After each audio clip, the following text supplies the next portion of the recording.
അഷ്റഫുൽ ഖൽഖ് സല്ലല്ലാഹു അലൈഹി വസല്ലം തങ്ങളുടെ ഖാദിമായി ജീവിച്ച അനസ് റളിയല്ലാഹു അൻഹു, ഞാൻ നേരത്തെ പറഞ്ഞ പ്രത്യേക ദുആ ലഭിച്ച അനസ് റളിയല്ലാഹു അൻഹു, അവിടുന്ന് നബി സല്ലല്ലാഹു അലൈഹി വസല്ലം തങ്ങളുടെ മദ്ഹ് ധാരാളം പറയാറുണ്ട്.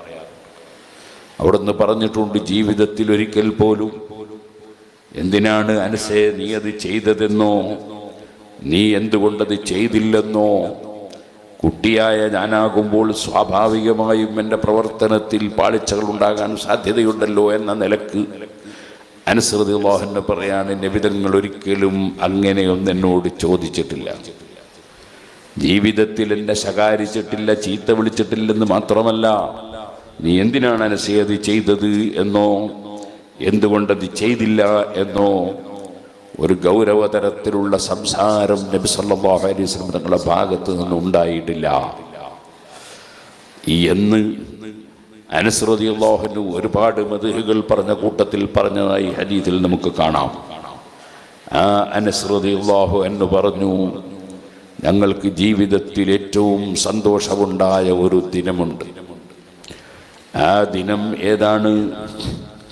അഷ്റഫുൽ ഖൽഖ് സല്ലല്ലാഹു അലൈഹി വസല്ലമ തങ്ങളോട് ഒരാൾ വന്ന് മതസ്സാഅ, ഖിയാമത്ത് നാളെപ്പോഴാണ് നബിയെ എന്ന് ചോദിച്ചപ്പോൾ, മാദാ അഹദത്ത ലഹാ, ഖിയാമത്ത് നാളെപ്പോഴാണെന്ന് ചോദിക്കുന്ന നീ അതിന് ഒരുങ്ങിയിട്ടുണ്ടോ, എന്താണ് നീ അതിനുവേണ്ടി ഒരുക്കി വെച്ചത് എന്നൊരു മറുചോദ്യം നബി സല്ലല്ലാഹു അലൈഹി വസല്ലം തങ്ങൾ ചോദിച്ചു. അതെ, സ്വാഭാവികമായും ഹജ്ജിന് പോകണം, ഹജ്ജിൻ്റെ മാസം എപ്പോഴാണ്, ദിവസം എപ്പോഴാണ്, അറഫ എപ്പോഴാണെന്ന് ചോദിക്കുമ്പോൾ, അല്ലാഹുവേ ഞങ്ങളിൽ ഹജ്ജിന് പോകുന്ന പലരുമുണ്ട്, നീ അവർക്ക് എളുപ്പമാക്കണം റഹ്മാനെ, കബൂൽ ചെയ്യണം റഹ്മാനെ. നാളെ കർണാടകയിൽ ഒരു ഹജ്ജ് ക്ലാസ് എടുക്കണം എന്ന് ഉദ്ദേശിച്ച് കർണാടകയിലേക്ക് പോകുന്ന വഴിക്കാണ് ഞാൻ. ഇന്നലെ കർണാടകയിൽ നിന്ന് പരിപാടി കഴിഞ്ഞ് രാവിലെ ട്രെയിനിന് ഇങ്ങോട്ട് വന്നതും ആണ്, നാട്ടിൽ പോയിട്ടില്ല. ഞാൻ ചെറിയ ഒരു ആശങ്കയുണ്ട് എനിക്ക്. നാളെ അങ്ങനെ ഒരു ക്ലാസ് ഉണ്ട്, അത് കുറച്ച് ദീർഘമായ സമയം പിടിക്കുന്ന ക്ലാസ്സാണ്. കുറച്ച് മണിക്കൂറുകളില്ലാതെ ഹജ്ജ് മുഴുവനും പറഞ്ഞു തീർക്കാൻ കഴിയില്ല. അത് കഴിഞ്ഞിട്ട് പിന്നെ ത്വരീഖത്തിനെ സംബന്ധിച്ച് വേറൊരു പരിപാടി രാത്രിയിലുണ്ട്. അല്ലാഹുവേ ഞങ്ങൾക്ക് നീ ആരോഗ്യം തരണം റഹ്മാൻ, നിന്റെ ദീനിന്റെ ഖിദ്മത്തിൽ ദീർഘായുസ്സും ആഫിയത്തും തരണം റഹ്മാൻ. എന്ത് രോഗമുണ്ടെങ്കിലും ഞങ്ങൾക്കെല്ലാവർക്കും ഞങ്ങളോട് ബന്ധപ്പെട്ടവർക്കും നീ ശിഫ നൽകണം റഹ്മാൻ. യാതൊരു മാരകമായ രോഗങ്ങളും ബുദ്ധിമുട്ടുള്ള രോഗങ്ങളും ഇല്ലാതെ നിന്റെ ദീനിന്റെ സേവനത്തിന് മഹാന്മാരുടെ ബർക്കത്ത് കൊണ്ട് തൗഫീഖ് നൽകണം റഹ്മാൻ. സുഹൃത്തുക്കളെ, ഞാൻ പറഞ്ഞു വരുന്നത്, അനസ് റളിയല്ലാഹു തആല എന്ന് പറയാണ്, മാദാ അഅദത്ത ലഹാ, ഖിയാമത്ത് നാളിന് വേണ്ടി നിങ്ങൾ എന്താണ് ഒരുക്കി വെച്ചത് എന്ന് ചോദിക്കുമ്പോൾ അദ്ദേഹത്തിൻ്റെ മറുപടി, മാ അഅദത്തു ലഹു കസീറ സിയാമി വസ്സലാഹ്, ഞാൻ കുറേ കൂടുതൽ സുന്നത്ത് നോമ്പൊന്നും എടുത്തിട്ടില്ല, കുറേ കൂടുതൽ സുന്നത്ത് നിസ്കാരം, വഹിബ്ബുല്ലാഹ വറസൂലഹു, ഞാൻ അല്ലാഹുവിനെ സ്നേഹിക്കുന്നു, അല്ലാഹുവിൻ്റെ റസൂൽ സല്ലല്ലാഹു അലൈഹി വസല്ലം തങ്ങളെയും സ്നേഹിക്കുന്നു, ഇതല്ലാതെ എൻ്റെ കൈവശത്തിലൊന്നുമില്ല. സുഹൃത്തുക്കളെ, ഒരു യഥാർത്ഥത്തിൽ ഒരു മനുഷ്യൻ്റെ ഏറ്റവും വലിയ സമ്പാദ്യം അല്ലാഹുവിനെയും അവൻ്റെ റസൂൽ സല്ലല്ലാഹു അലൈഹി വസല്ലം തങ്ങളെയും സ്നേഹിക്കലാണ്. വല്ലദീന ആമനൂ അശദ്ദു ഹുബ്ബൻ ലില്ലാഹ്, മോമിനീങ്ങളായ ആളുകൾ ഏറ്റവും കൂടുതൽ സ്നേഹിക്കുന്നത് അല്ലാഹുവിനെയാണ്. അല്ലാഹുവിനെ തന്നെയല്ലേ നമ്മൾ സ്നേഹിക്കേണ്ടത്? നമുക്കറിയാമല്ലോ, ഞാനിപ്പോൾ നിങ്ങളോട് സംസാരിക്കുന്നു, ഈ സംസാരം എൻ്റെ വകയിൽ അല്ല, എനിക്ക് സംസാരിക്കാൻ കഴിയില്ല. ഞാൻ സംസാരത്തിൻ്റെ പ്രവർത്തനവുമായി ബന്ധപ്പെടുന്നു, ഇടപെടുന്നു. സംസാരം സൃഷ്ടിക്കുന്നവൻ അല്ലാഹുവാണ്. എനിക്ക് സംസാരം സൃഷ്ടിക്കാൻ കഴിയില്ല. അങ്ങനെ ഓരോന്നും എൻ്റെ കാഴ്ചയെ സൃഷ്ടിക്കുന്നവൻ അല്ലാഹുവാണ്. കണ്ണുള്ളത് കൊണ്ട് കാഴ്ച ഉണ്ടാകണം എന്നില്ല, കാതുള്ളത് കൊണ്ട് കേൾവി ഉണ്ടാകണം എന്നില്ല, കൈയുള്ളത് കൊണ്ട് പിടിക്കാൻ കഴിയണം എന്നില്ല. കാലുള്ളത് കൊണ്ട് നടക്കാൻ സാധിക്കണം എന്നില്ല. അങ്ങനെ ഓരോന്നും അള്ളാഹു അപ്പപ്പോൾ സൃഷ്ടിച്ചു കൊടുക്കുന്നതാണ് മനുഷ്യന് പ്രവർത്തനങ്ങൾ. പിന്നെ മറ്റ് വസ്തുക്കളെ സംബന്ധിച്ച് ഞാൻ പറയേണ്ടതില്ലല്ലോ. എൻ്റെ ശരീരത്തിൽ വർക്ക് ചെയ്തുകൊണ്ടിരിക്കുന്ന വലിയ ചില ഉപകരണങ്ങളുണ്ട്. അതിൽപ്പെട്ടതാണ് എൻ്റെ കരളും എൻ്റെ കിഡ്നിയും എൻ്റെ ഹാർട്ടും എൻ്റെ ബ്രെയിനും ഒക്കെ. അതിന് എത്ര ലക്ഷമാണ് വില പറയുക? വില പറഞ്ഞാൽ അത് ആ നിലക്കായി കിട്ടുമോ? ഇല്ലെന്നുറപ്പല്ലേ.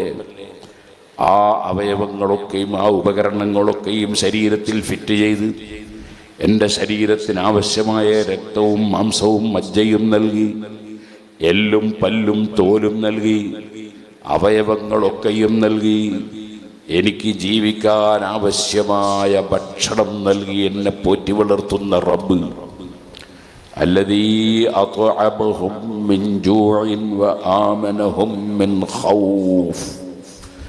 അതേ വിശക്കുന്നവർക്ക് ഭക്ഷണം നൽകുന്നവൻ അല്ലാഹുവാണ്.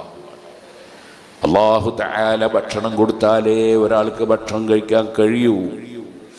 വലിയ കോടീശ്വരന്മാരായി ജീവിക്കുന്ന എത്രയോ മുതലാളിമാരുണ്ട്.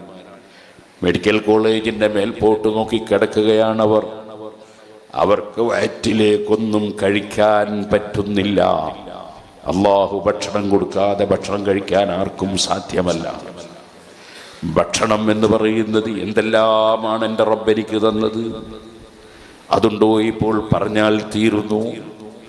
മാങ്ങയുടെ സീസണാണിപ്പോൾ. എത്ര തരം മാങ്ങയാണ് അല്ലാഹു തആല പടച്ചു വെച്ചിട്ടുള്ളത്.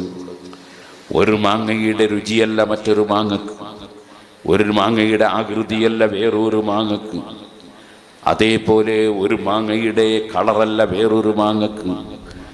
അതുപോലെ ചിലത് വളരെ തടിച്ചത്, വളരെ ചെറുത്, അങ്ങനെ തുടങ്ങി എത്ര എത്ര എത്ര ഇനം മാങ്ങകളാണ് അല്ലാഹു തആല സൃഷ്ടിച്ചു തന്നത്. അത് നമുക്ക് തന്ന ഫ്രൂട്ട്സാണ്. എന്നാൽ വെറും ഒരു മാങ്ങ മാത്രമാണോ? എത്രയാണ് നമുക്ക് അല്ലാഹു തആല ഫാക്കിഹത്തായി നമുക്ക് ഫ്രൂട്ട്സുകൾ എത്രയാണ് അല്ലാഹു തന്നത്. ഈത്തപ്പഴം അത് എത്ര ഇനമാണ്. അതേ ആപ്പിൾ എത്ര ഇനമാണ്.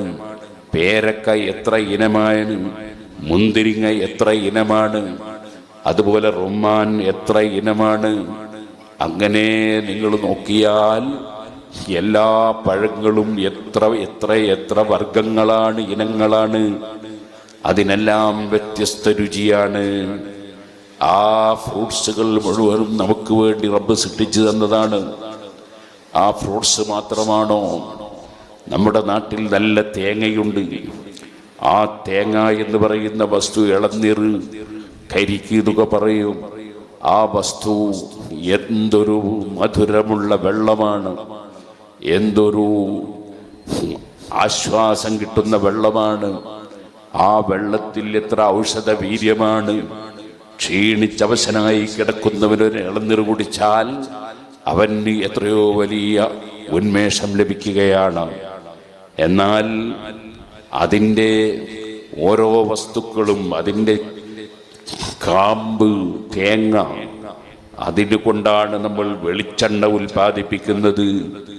നമ്മുടെ ഒരുപാട് സാധനങ്ങൾ പൊരിച്ചെടുക്കുന്നത് വെളിച്ചെണ്ണ കൊണ്ടാണ്. അത് സ്വാഭാവികമായും മറ്റു പല എണ്ണകളെപ്പോലെ വലിയ കുഴപ്പമില്ലാത്ത എണ്ണയാണ് വെളിച്ചെണ്ണ.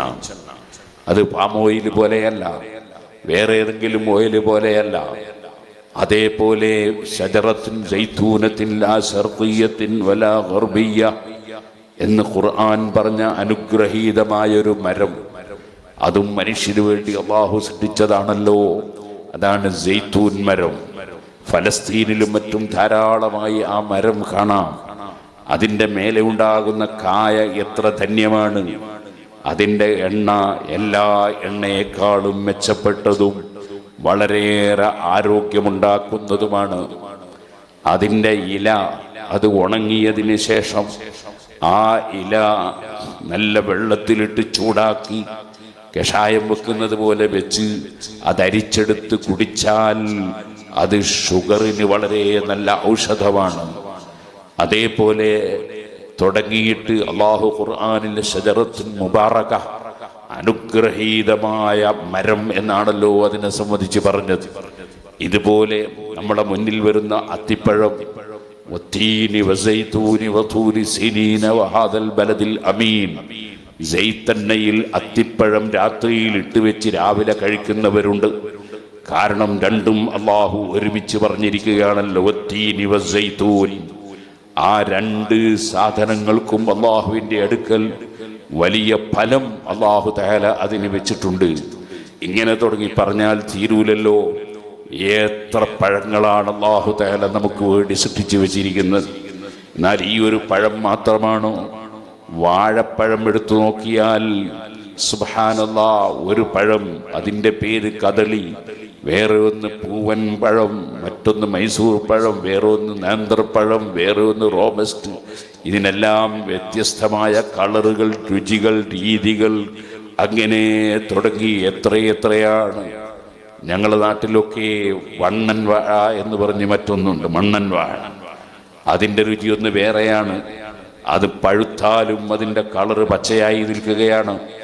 ഇങ്ങനെ തുടങ്ങിയിട്ട് എത്രയോ പഴങ്ങൾ, വാഴപ്പഴത്തിൽ തന്നെ അല്ലാഹു ഇനങ്ങൾ തിരിച്ചു വെച്ചിരിക്കുകയാണ്. അതിൻ്റെ ഇലകൾ, വാഴയുടെ ഇലകൾ ഭക്ഷണം കഴിക്കുമ്പോൾ വിരിച്ച് അതിൽ ചോറിട്ട് തിന്നുന്ന ആളുകളെ നമുക്ക് കാണാം. ആ ഇല കൊണ്ട് വലിയ ഉപകാരം അല്ലാഹു വെച്ചിരിക്കുകയാണ്. അതിൽ കൊലകൊത്തിയെടുത്തതിന് ശേഷം അതിൻ്റെ കാമ്പ്, ഞങ്ങളുടെ നാട്ടിൽ കാമ്പ് എന്ന് പറയും, ഇവിടെ ഉണ്ണിക്കാമ്പ് എന്നായിരിക്കും പറയാമെന്ന് തോന്നുന്നു. അത് പൊളിച്ചെടുത്ത് അതും തിന്നാൻ എന്തൊരു സൗകര്യമുള്ള വസ്തുവാണ്. ഇങ്ങനെ തുടങ്ങി പറഞ്ഞാൽ തീരുമോ? അങ്ങകലെ ഏതോ ഒരു സ്ഥലത്ത് ഒരു മരത്തിൻ്റെ മേലെ ഒരു തേനീച്ചക്കൂടുണ്ട്. ആ തേനീച്ചകൾക്ക് അല്ലാഹു സുബ്ഹാനഹു വ തആല ഔഹാ റബ്ബുക ഇലൻ നഹ്ലി, തേനീച്ചക്ക് റബ്ബ് സുബ്ഹാനഹു വ തആല വഹി നൽകി എന്നാണ് ഖുർആൻ പറഞ്ഞത്, സന്ദേശം കൊടുത്തു.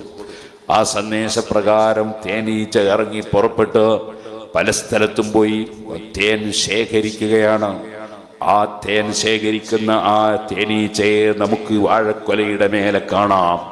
കാരണം അവിടെ അതാ തേന് അല്ലാഹു തആല വെച്ചിട്ടുണ്ട്. അത് കൊണ്ടുപോയി ശേഖരിച്ചു വെക്കുകയാണ്. യഖ്റുജു മിൻ ബുതൂനിഹാ സറാബുൻ മുഖ്തലിഫുൻ അൽവാനുഹു ഫീഹി ശിഫാഉൻ ലിന്നാസ്. ഇന്ന് രാവിലെയും തേനും ചേർത്ത് മഞ്ഞൾ കഴിച്ചവനാണ് ഞാൻ. മഞ്ഞൾ എന്ന് പറയുന്ന സാധനം അത് ഭൂമിയിൽ ഉള്ള ഒരു സാധനമാണ്. അത് ഏകദേശം സ്വർണത്തിൻ്റെ കളറാണ്. കാരണം അത് ഭൂമിക്കടിയിലെ സ്വർണമാണ്. ആ വസ്തു മനുഷ്യന് തൊണ്ടയുടെ അസുഖത്തിന്, കഫത്തിൻ്റെ ബുദ്ധിമുട്ടിന്, ശബ്ദം ക്ലിയറാകാതിരിക്കുന്നതിന്, അലർജി ഉണ്ടാകുന്നതിന്, അങ്ങനെ തുടങ്ങി പലതിനും വലിയ ഔഷധമാണ് ഈ മഞ്ഞൾ എന്ന് പറയുന്ന സാധനം. അതേപോലെ തന്നെ തേനെ സംബന്ധിച്ച് ഖുർആൻ തന്നെ അല്ലാഹു തആല പറഞ്ഞു. നമുക്ക് ഖുർആനിൽ കാണാം, യഖ്റുജു മിൻ ബുതൂനിഹാ ശറാബുൻ മുഖ്തലിഫുൻ അൽവാനുഹു ഫീഹി ശിഫാഉൻ ലിന്നാസ്. തേനീച്ചയുടെ വയറ്റിൽ നിന്ന് അതാ ഒരു പാനീയം പുറപ്പെടുന്നു. മുഖ്തലിഫുൻ അൽവാനുഹു, വ്യത്യസ്ത കളറാണ്. ഫീഹി ശിഫാഉൻ ലിന്നാസ്, അതിൽ ജനങ്ങൾക്ക് രോഗശമനം ഉണ്ട്. ഞാൻ പറഞ്ഞു വന്നത്, എന്തെല്ലാം വസ്തുക്കളാണ് അല്ലാഹു തആല മനുഷ്യന് വേണ്ടി പഠിച്ചു വെച്ചത്. ഇതിൻ്റെ പുറമെ ധാന്യങ്ങൾ എത്രയാണ്, ഗോതമ്പ് എത്ര ഇനങ്ങളാണ്, നെല്ല് എത്ര ഇനങ്ങളാണ്, അരി എത്ര ഇനങ്ങളാണ്, ചോളം എത്ര ഇനങ്ങളാണ്, അതുപോലെ തുടങ്ങിയിട്ട് ഓരോന്നും പയറ് എത്ര ഇനങ്ങളാണ്, കടലകൾ എത്ര ഇനങ്ങളാണ്. ഇങ്ങനെ ഒരുപാട് ധാന്യങ്ങൾ വേറെ അല്ലാഹു തആല പഠിച്ചു വെച്ചു. ആവശ്യമായ ഭക്ഷണം കഴിക്കുന്ന നമുക്ക് കരയിൽ തന്നെ ഒരുപാട് മാംസം അല്ലാഹു തആല സൃഷ്ടിച്ചു വെച്ചു. എത്ര കോഴികളാണ് ഒരു ദിവസം ചെലവാകുന്നത്, എത്ര ആടുകളെയാണ് അറുക്കപ്പെടുന്നത്, എത്ര കന്നുകാലികളെയാണ് അറുത്ത് ആളുകൾ ഭക്ഷിക്കുന്നത്. അതെല്ലാം ഉള്ളതിൻ്റെ പുറമെ പച്ചക്കറി എന്ന പേരിൽ എത്രയാണ് അല്ലാഹു തആല സൃഷ്ടിച്ചു വെച്ചത്, അതിന് എണ്ണം പറയാൻ പറ്റുമോ? അതുപോലെ തന്നെ ഇലകൾ എത്ര ഇലകളാണ്. അവസാനം ചുരുക്കി പറഞ്ഞാൽ നമ്മൾ കഴിക്കാൻ വേണ്ടി ഉപയോഗിക്കുന്ന ഇലകൾക്ക് പുറമെ അതാ അവസാനം കറിയിലിട്ട് കൊടുക്കുന്ന ഒരു ഇല കരുവേപ്പില, അതെടുത്താരും കഴിക്കുന്നില്ല. അതതിലിട്ട് കുറച്ച് കഴിഞ്ഞ് അത് പാകം ചെയ്തതിന് ശേഷം എടുത്ത് മാറ്റുകയാണ്. എന്തെല്ലാം സാധനങ്ങളാണ് ലോകസൃഷ്ടാവായ അല്ലാഹു മനുഷ്യന് വേണ്ടി സൃഷ്ടിച്ചു കൊടുത്തത് എന്നത് ചിന്തിക്കാനാണ് ഞാൻ ഇത്രയും പറഞ്ഞത്. ഇതൊക്കെ ഈ ഭൂമിയുടെ മേലെ, മണ്ണിന്റെ മേലെ ഒരേ മഴ, ഒരേ മണ്ണ്, ഒരേ ഭൂമി. ആ ഭൂമിയിൽ അല്ലാഹു സുബ്ഹാനഹു വ തആല തന്നതാണ്. സുബ്ഹാനല്ലാഹ്, നമ്മുടെ നാട്ടിൽ തേങ്ങ, അപ്പുറത്ത് വിദേശത്ത് പോയാൽ അവിടെ കാരക്ക, അങ്ങനെ തുടങ്ങിയിട്ട് ഓരോ സ്ഥലങ്ങളിൽ പ്രത്യേകമുള്ളത്. ഒരു സ്ഥലത്ത് തന്നെ സുബ്ഹാനല്ലാഹ് ഒരു മരത്തിന്റെ മേലെ കുരുമുളക് പടർന്നു പോയിരിക്കുന്നു. അതിന് എരിവാണ്, അതിന് ഔഷധവീര്യമുണ്ട്, വലിയ വിലയുള്ള സാധനമാണ്. എന്നാൽ അതിൻ്റെ നേരെ ഇപ്പുറത്ത് പച്ചമുളക് വേറെയുണ്ട്, അതും ഇതേ മണ്ണിൽ തന്നെയാണ്. അതിൻ്റെ നേരെ അപ്പുറത്ത് കരിമ്പുണ്ട്, അതിന് മധുരമാണ്. അതേ ആ കുരുമുളക് പടർന്നു പോയ ഒരു മാങ്ങാ മരമുണ്ട്, അതിൻ്റെ മേലെയുള്ളത് മാങ്ങയാണ്. എല്ലാം രുചി വ്യത്യസ്തമാണ്. മനുഷ്യനാവശ്യമായ എല്ലാ ധാന്യങ്ങളും എല്ലാ വസ്തുക്കളും അല്ലാഹു ജല്ല ജലാലുഹു സൃഷ്ടിച്ചു കൊടുത്തു മനുഷ്യന്. അത് കരഭൂമിയിലാണെങ്കിൽ സുഹൃത്തുക്കളെ, കടലിൽ എത്ര മത്സ്യങ്ങളാണ്, അതേപോലെ നദിയിൽ എത്ര മത്സ്യങ്ങളാണ്. ഓരോന്നിൻ്റെയും വലിപ്പവും ചെറുപ്പവും. ചെറിയ മത്സ്യം നല്ല രുചിയുള്ളത്, വലിയ മത്സ്യം നല്ല രുചിയുള്ളത്. സുബ്ഹാനല്ലാഹ്, എണ്ണിയാലൊടുങ്ങാത്ത ജീവികളെ ഈ കടലിലും അല്ലാഹു തആല സൃഷ്ടിച്ചു വെച്ചു. എല്ലാം മനുഷ്യന് വേണ്ടിയാണ്. ഇങ്ങനെ എല്ലാം തന്ന് പോറ്റി വളർത്തുന്ന റബ്ബ് അത്അമഹും മിൻ ജൂഇൻ വആമനഹും മിൻ ഖൗഫ്. നിങ്ങൾക്ക് വിശക്കുന്നതിന് ഭക്ഷണം തന്ന റബ്ബ്, നിങ്ങൾക്ക് നിർഭയത്വം തന്ന റബ്ബ്, നിങ്ങൾക്ക് സമാധാനത്തോടെ ജീവിക്കാൻ അവസരം തന്ന റബ്ബ്. അതാണ് ഫല്യഅ്ബുദൂ റബ്ബ ഹാദൽ ബൈത്തില്ലദീ അത്അമഹും മിൻ ജൂഅ് വആമനഹും മിൻ ഖൗഫ്. ഈ കഅബ ശരീഫിന്റെ റബ്ബ്, എല്ലാറ്റിന്റെയും റബ്ബ്. ആ റബ്ബിനെ ഇബാദത്ത് എടുക്കണം, ആ റബ്ബിനെ അനുസരിച്ച് ജീവിക്കണം. അവൻ ഭക്ഷണം കൊടുക്കുന്നവനാണ്, അവൻ നിർഭയത്വം കൊടുക്കുന്നവനാണ്. ആ റബ്ബ് സുബ്ഹാനഹു വ തആലയെ ഏറ്റവും കൂടുതൽ സ്നേഹിക്കുന്നവനാണ് മുഅ്മിൻ. വല്ലദീന ആമനൂ അശദ്ദു ഹുബ്ബൻ ലില്ലാഹ്. ആ അല്ലാഹുവിനെ ഞാൻ സ്നേഹിക്കുന്നുവെന്നാണ് ആ വ്യക്തി നബി സല്ലല്ലാഹു അലൈഹി വസല്ലം തങ്ങളോട് പറയുന്ന ഒന്നാമത്തെ കാര്യം. ഞാൻ കൂടുതൽ നോമ്പും നിസ്കാരവും ഒന്നും എനിക്കില്ല, വലാകിന്നി ഉഹിബ്ബുല്ലാഹ വ റസൂലഹു. ഞാൻ അല്ലാഹുവിനെ സ്നേഹിക്കുന്നുണ്ട് നബിയേ. ശരിക്കും ഒരാൾ അല്ലാഹുവിനെ സ്നേഹിച്ചാൽ അല്ലാഹു വിരോധിച്ചത് ചെയ്യാൻ അദ്ദേഹത്തിന് ധൈര്യം വരുമോ? കള്ളു കുടിക്കാൻ ധൈര്യം വരുമോ? പലിശ വാങ്ങാൻ ധൈര്യം വരുമോ? മറ്റൊരാള് സംഖ്യ കട്ടെടുക്കാൻ ധൈര്യം വരുമോ? കാരണം അല്ലാഹു കാണുന്നുണ്ടല്ലോ. അല്ലാഹു കാണാതെ ഒരു അന്യപെണ്ണുമായി ചാറ്റ് ചെയ്യാൻ പറ്റുമോ? അല്ലാഹു അറിയാതെ ഒരു അന്യപെണ്ണിനെ വശീകരിക്കാൻ പറ്റുമോ? അല്ലാഹു അറിയാതെ വല്ല ചതിയും നടത്താൻ പറ്റുമോ? ഇന്നല്ലാഹ കാന അലൈക്കും റഖീബാ. എല്ലാം വീക്ഷിച്ചുകൊണ്ടിരിക്കുന്നവനല്ലേ അല്ലാഹ്. അവനറിയാത്തതൊന്നുമില്ലല്ലോ. അലാ യഅലമു മൻ ഖലഖ വഹുവൽ ലതീഫുൽ ഖബീർ. സൃഷ്ടാവായ അല്ലാഹു അറിയാത്തതെന്തെങ്കിലും ഉണ്ടോ? ആ റബ്ബ് സുബ്ഹാനഹു വ തആലയെ ശരിക്ക് സ്നേഹിക്കുമ്പോൾ ഒരു നേരത്തെ നിസ്കാരം ഖളാക്കാൻ ധൈര്യം വരില്ല. ഏത് പ്ലെയിൻ യാത്രയിലാണെങ്കിലും സുബ്ഹാനല്ലാഹ്, സുബ്ഹി ഖളായി പോകുമെന്ന് കണ്ടാൽ പ്ലെയിനിൽ കയറുന്നതിന് മുമ്പ് തന്നെ വദുവെടുത്ത് വദു സൂക്ഷിക്കാൻ ശ്രമിക്കും. സുബ്ഹി ആകുന്നുണ്ടോ എന്ന് പ്ലെയിനിൽ നിന്ന് നോക്കും. അതാ സമയത്ത് എഴുന്നേറ്റ് നിസ്കരിക്കും. അതുപോലെ ഒരു നിസ്കാരവും ഖളാക്കാൻ അല്ലാഹുവിനെ സ്നേഹിക്കുന്നവർക്ക് ധൈര്യം വരില്ല. എത്ര അതാ പൊടി പൊടിച്ച കല്യാണമാണെങ്കിലും എത്ര ഗംഭീര സമ്മേളനമാണെങ്കിലും ഏത് തിരക്കാണെങ്കിലും യജമാനനായ റബ്ബിനെ സ്നേഹിക്കുന്നവന് നിസ്കാരം ഖളാക്കാൻ കഴിയില്ല. അള്ളാഹുവിനെ പ്രിയം വെക്കുന്നവനാണ് ഞാൻ. ഇതേപോലെ അവൻ വിരോധിച്ചതൊന്നും ചെയ്യാൻ ധൈര്യം വരൂല. ശരിയായ സ്നേഹമുണ്ടെങ്കിൽ അങ്ങനെയാണ്. അള്ളാഹുവിനെ സ്നേഹിക്കുന്നു, റസൂലഹു, അള്ളാഹുവിന്റെ റസൂല് സല്ലല്ലാഹു അലൈഹി വസല്ലം അള്ളാഹു പറഞ്ഞേച്ച ആളാണല്ലോ, സാധാരണ മനുഷ്യനല്ലല്ലോ. സാധാരണ മനുഷ്യന്മാരെ അല്ലാഹു റസൂലാക്കിയിട്ടില്ലല്ലോ. സാധാരണ മനുഷ്യന് ജിബ്രീൽ അലൈഹിസ്സലാമിനെ കാണാൻ കഴിയൂലല്ലോ. സാധാരണ മനുഷ്യന് ജിബ്രീൽ അലൈഹിസ്സലാമിന്റെ ശബ്ദം കേൾക്കാൻ കഴിയില്ലല്ലോ. ജിബ്രീൽ അലൈഹിസ്സലാമുമായി സംവദിക്കാൻ കഴിയൂലല്ലോ.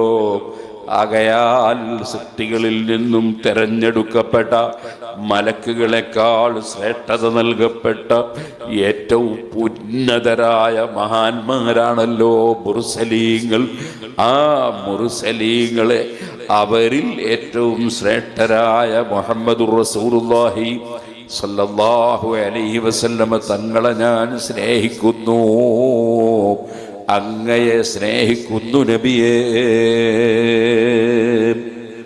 അവിടുത്തെ സ്നേഹിക്കുമ്പോൾ അവിടുന്ന് പഠിപ്പിച്ചതനുസരിച്ചുള്ള ജീവിതമാകും. അപ്പോൾ ലാ നുഫർരിഖു ബൈന അഹദിൻ മിർ റുസുലിഹി, ഒരു റസൂലിനെയും അതായി ഇകഴ്ത്തൂല, എല്ലാ റസൂലിനെയും ബഹുമാനിക്കും. ഈസാ നബി അലൈഹിസ്സലാമിനെയും മൂസ നബി അലൈഹിസ്സലാമിനെയും നൂഹ് നബി അലൈഹിസ്സലാമിനെയും ആദം നബി അലൈഹിസ്സലാമിനെയും അങ്ങനെ തുടങ്ങി എത്ര ലക്ഷക്കണക്കിന് മുർസലീങ്ങളുണ്ടോ, നബിമാരുണ്ടോ, എല്ലാവരെയും സ്നേഹിക്കുകയും ആദരിക്കുകയും ചെയ്യും. എന്ന് മാത്രമല്ല, അലാ ഇന്ന ഔലിയാ അല്ലാഹി ലാ ഖൗഫുൻ അലൈഹിം വലാ ഹും യഹ്സനൂൻ. അല്ലാഹുവിന് ഔലിയാക്കളുണ്ടെന്ന് ഖുർആൻ പറയുന്നു. അല്ലാഹുവിന് ഇഷ്ടജനങ്ങളുണ്ടെന്ന് ഖുർആൻ പറയുന്നു. പടച്ചവൻ ഇഷ്ടപ്പെട്ട ജനങ്ങൾ, അവർക്ക് ഭയവും ദുഃഖവുമില്ലെന്ന് റബ്ബ് പറയുന്നു. അല്ലദീന ആമനൂ വകാനൂ യത്തഖൂൻ, അവർ നിസ്കരിക്കാതെ നടന്നവരല്ല, നോമ്പെടുക്കാതെ റമദാനിൽ പച്ചാപ്പകലിൽ വെള്ളം കുടിച്ചവരല്ല, ആരോഗ്യമുള്ളതോടുകൂടി മനഃപൂർവ്വം ഒരു തെറ്റും ചെയ്യുന്നവരല്ല, ഹറാമുകൾ പ്രവർത്തിക്കുന്നവരല്ല, അന്യപെണ്ണിന്റെ കൈപിടിക്കുന്നവരല്ല, ആലിമീങ്ങളെ കുറ്റം പറയുന്നവരല്ല, സാലിഹീങ്ങളെ നിന്ദിക്കുന്നവരല്ല, സുന്നത്ത് ജമാഅത്തിന്റെ വിഷയത്തിൽ ഒരു ചെറിയ പോയിന്റ് പോലും അതാ വിട്ടുവീഴ്ച ചെയ്യുന്നവരല്ല.